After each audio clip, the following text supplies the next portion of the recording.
Good morning, Suzanne Joy. Good morning, Deborah Leanne. Shall we talk about Gene Key 30? Yes. Now we're talking about Gene Key 30, and this is from the Gene Keys book written by Richard Rudd. And today we're talking about celestial fire. And there's three different, um, what are we calling them? State. Different states of consciousness through this key. And we've got the shadow state, which is all about desire, and the gift, which is all about lightness, and then the acidic state, which is all about rapture. Mm. And you As he's can feel the seeds of them all and the intertwining, because you can't have rapture without the desire. You can't have lightness without the desire. And he drove home so beautifully in his book, The Gene Keys. Richard Rudd is the he we're talking about, that the desire.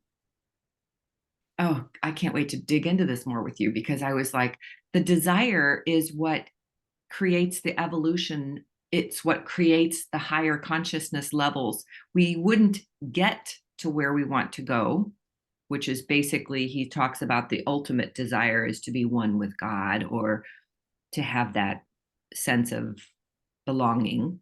right. And and what I think is fascinating is that the desire is what feeds that.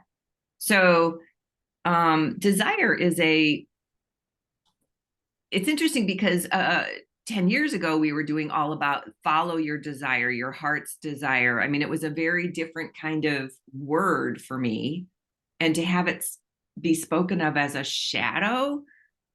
What's your take on that? Well, my take is that most people, when they think of desire, they're longing for something, they're seeking something, and most of the time they're seeking it outside themselves. And Mm. so there's that feeling of uncompleteness or unfulfillment, right? And so there isn't the satisfaction. There's always that constant state of wanting some more. And I know all about this key. Do you have this one in your profile? I do. Oh, Yes.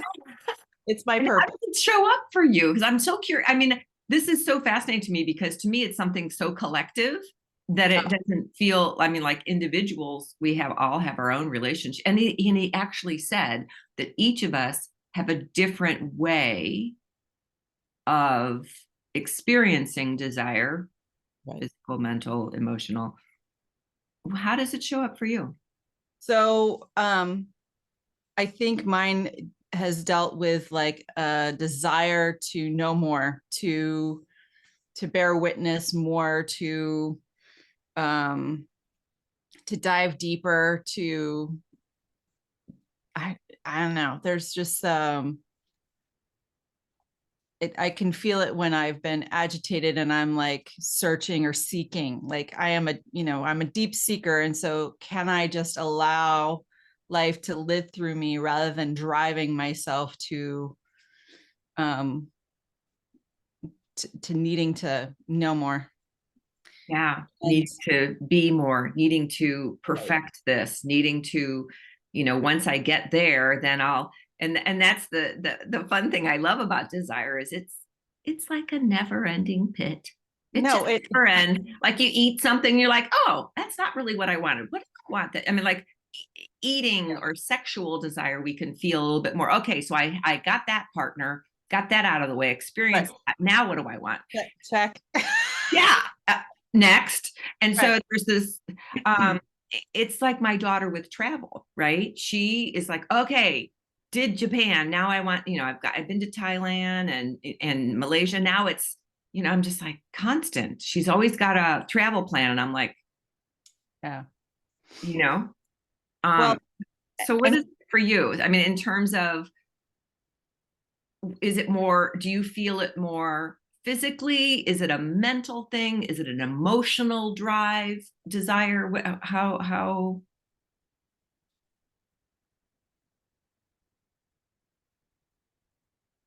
I guess it's a feeling. And I just have to follow the feeling. and sit with it.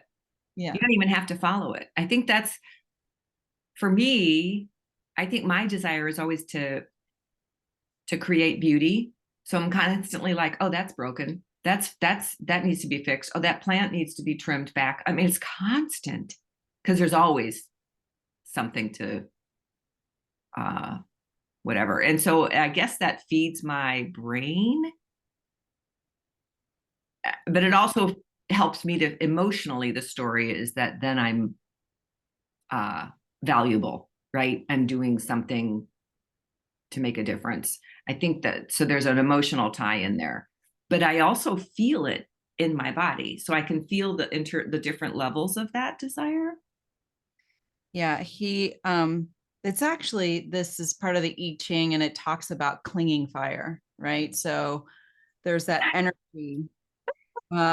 It's causing you to burn with longing or desire, but despite what you do to try to fulfill that desire, it persists in clinging to you. Yeah. Which is interesting because he titled this chapter Celestial Fire, which Right. is okay. So I'm feeling that, yeah, the clinging fire, and it doesn't feel good. It's like, and no matter what you do to like make it go away, it's like there. Yeah. Um, and actually it's kind of this, I mean, the programming partner, and this is the radiance is my programming partner, which is the 29th gene key. And it's the, half-heartedness. That's the shadow of half-heartedness. So desire and half-heartedness, it's like, Well, because if you want it too much and you realize, oh, I can't have that, so I'll just give up. well, that's where pessimism comes in. Absolutely. Right. Oh, what? Yeah. Well, I wanted world peace. Look what it got me. It didn't happen. Yeah. So I'm giving up. Yeah. Right. So, somewhere deep, he says, somewhere deep within every human being is an uncomfortable truth that resides, and you can never transcend desire. I mean, it's a part of us. It's our naturalness. Our only denial of this truth is what causes us to live half-heartedly. Uh-huh. So Is we that do the not, repressive? Are no, you okay? no, we do not fully indulge our desire because it's too terrifying. Because how good can it get? Oh my God. So let me tone down that desire. I'll just take half that. Thank you. Yeah. It's, let's just, it's too much. No, I mean, what's too much, right? So the repressive nature, interestingly, is over serious. So he says, over seriousness manifests through religion itself. It's almost imposing moral laws over the top of our natural desires. It like squelches. Okay. It's like, There so, goes your life force, basically. So you're like right. turning off your desire to, yeah. Okay, got it. The great fear within the 30th shadow is the fear of being burned by our feelings, a collective fear that has been repressed on a collective level. To feel all of it is pretty intense. And so Mm. repress it. You don't need to feel it. It's just too much. Right. Whereas the reactive nature is flippant. And so they just indulge their desires without even a care. Don't we all know at least one person like that? It just as a reaction nature to society, and just whatever, Yeah. they just, so that from, they exhaust every possible opportunity and just fulfill everything. They burn themselves out typically early in life. Yeah, because they're continuing to continue. That desire has been met. Check. Next, next, next. Yeah. Yeah. So I want to step a little bit before we get into the gift of this shadow. I know you probably want to talk a little bit more too, but one of the things that I found fascinating about this particular state of consciousness, this collective state of consciousness, is that I I know about the interconnectedness of everything, and yet I didn't ever see the connection before with us and nature in terms of we are the brain for Gaia. So we are sensing and experiencing. And, and it's funny because John used to say, we are God's eyes. We are experiencing life so that that consciousness can grow. And so we continue experiencing things. We're like, oh, that looks, oh, look at that, bright, shiny object. Woo-hoo. So we go off and some of those, crash and burn, but some of those make connections that move us all forward. But until we experience everything, it's like it's like a child needing to create all those neural pathways in their brain.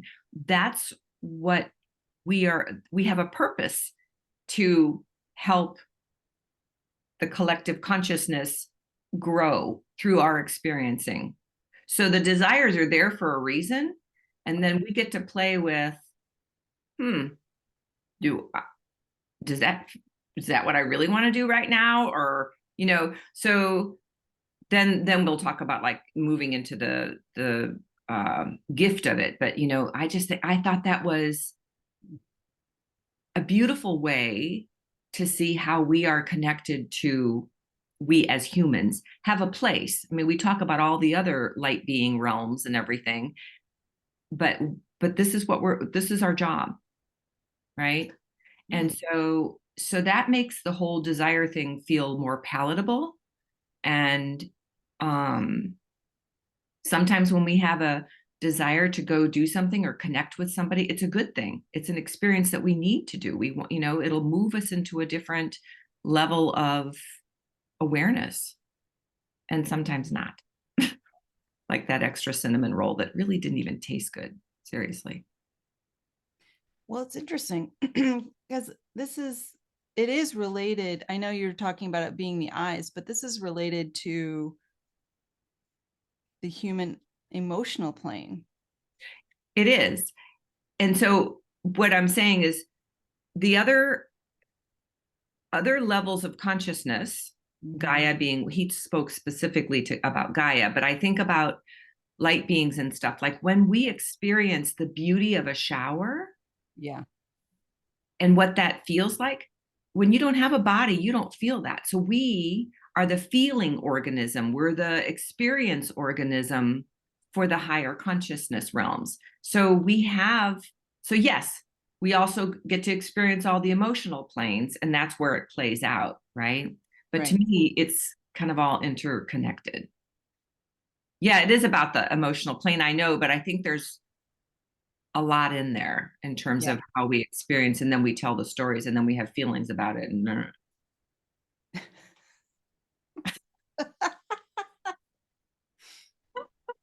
doesn't always have to look like that. So tell me more. I mean, like how do we use this desire, this emotion of desire, this sense, this feeling of desire because that's kind of what I feel like in terms of, it's not a mental construct as much as it's an emotional. So how do we play with that into the space of lightness? Well, when I was contemplating this, it talks about when we move into higher levels, the human desire and emotion begin to turn inward, and you are like, your desire is upward directly to source. And that's that level of purity. And that's when we ride on the evolutionary spiral, where when we get to the top, that's like the ecstatic rapture, because it's all divine. Like we recognize our own divinity living here. Yeah, now. Not like we're going someplace else, or we don't have to die in order to reach nirvana or heaven. But we do need to surrender into the being burned up with that desire, with that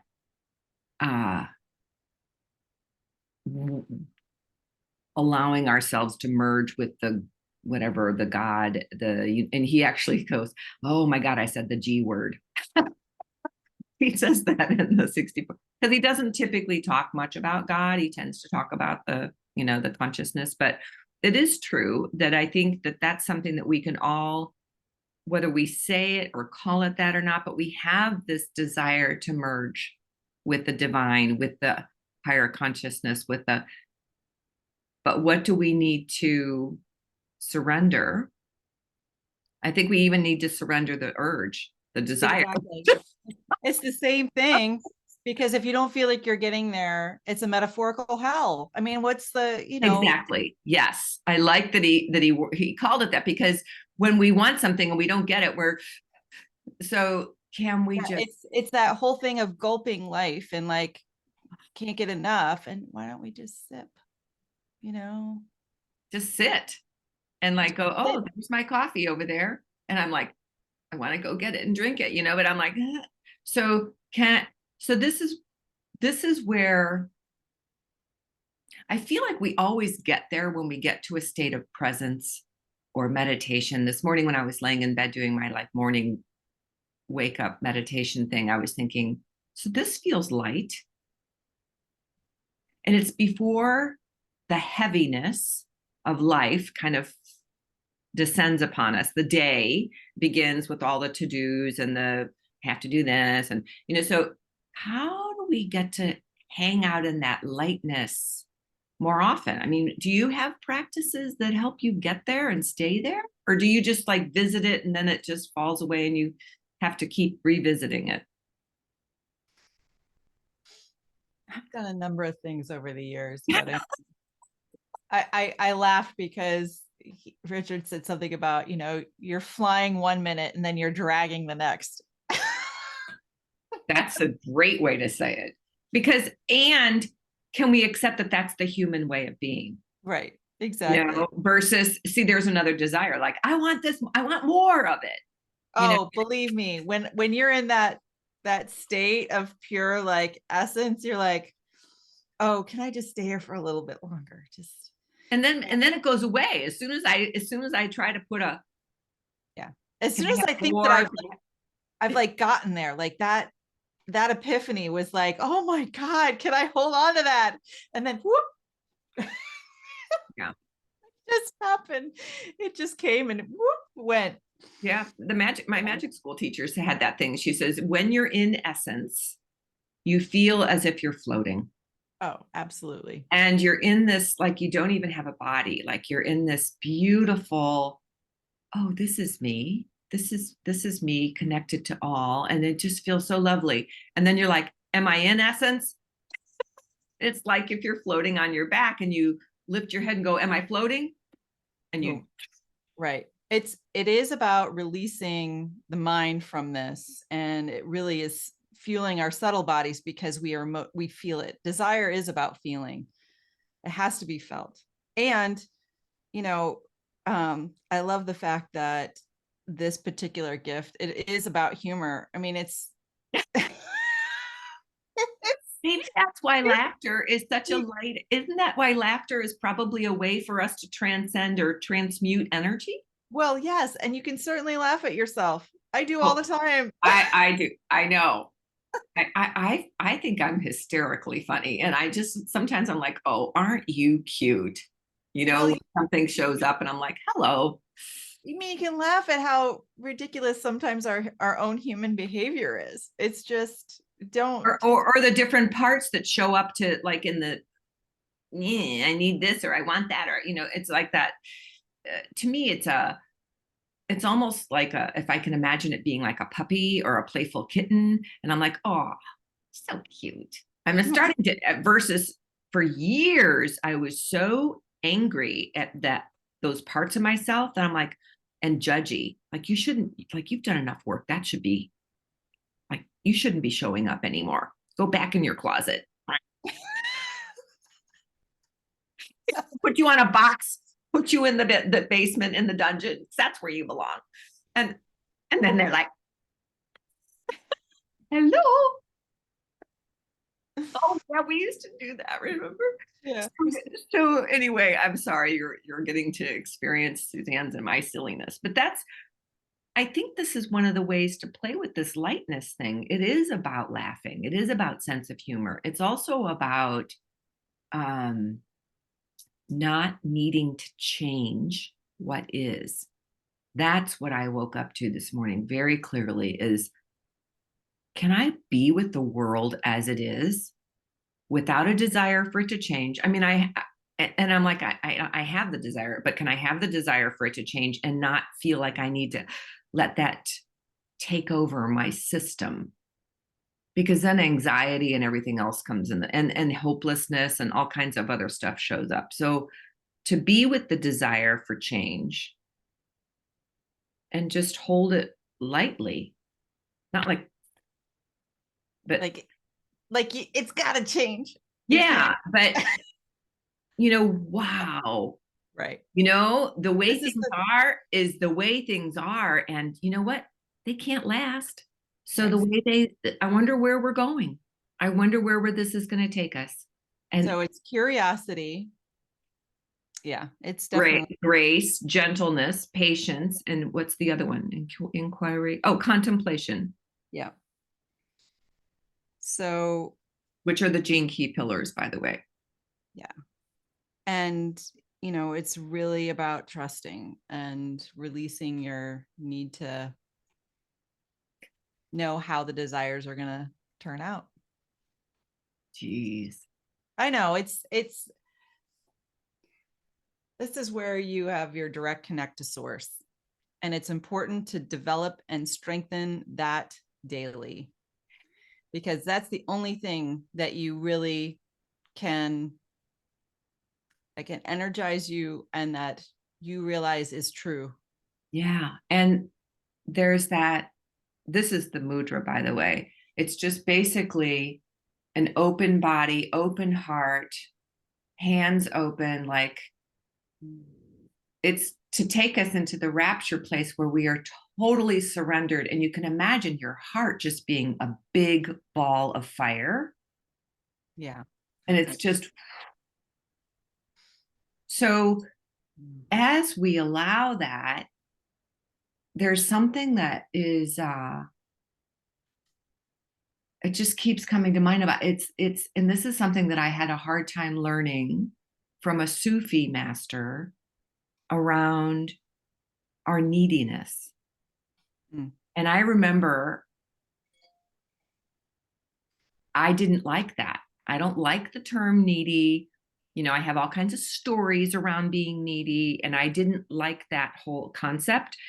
But until we get there, it's hard for us to do our work in the world and receive money and receive the energy and the power and the fuel to make that happen. So to agree with the universe, yes, I'm needy.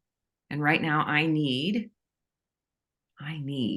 divine energy to help me sit with all this desire for change, for it to move faster, for it to whatever our stories are, our desires, our feelings.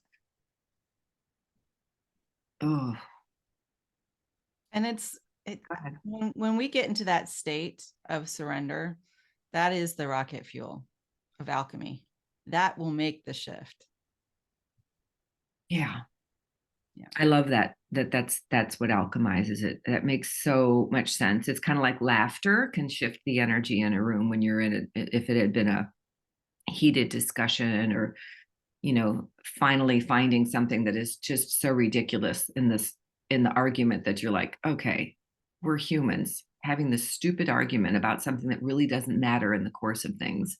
You know, can we laugh? Can we agree that we at least have that human connection? We may Yeah. not see eye to eyes on that particular thing. So I'm not so sure. I'm not so sure I've experienced rapture on this level. Mm. Well, we can get to that by recognizing, let's just for a moment recognize this is in the ring of purification, this key. And so purification is already there, and it's just recognizing and understanding that you are a pure soul. Okay. And once we recognize that, we can forgive ourselves. There's self-forgiveness that's associated with that.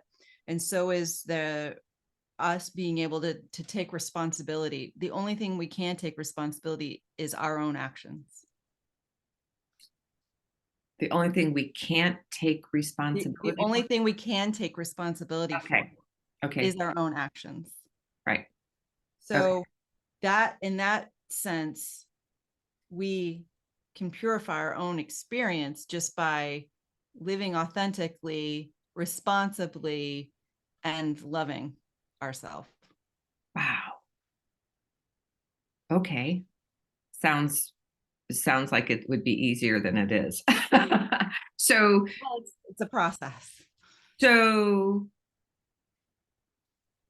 rapture isn't really designed, and it actually sounds like this is one of the keys that will burn itself out in the scope of our moving through our consciousness.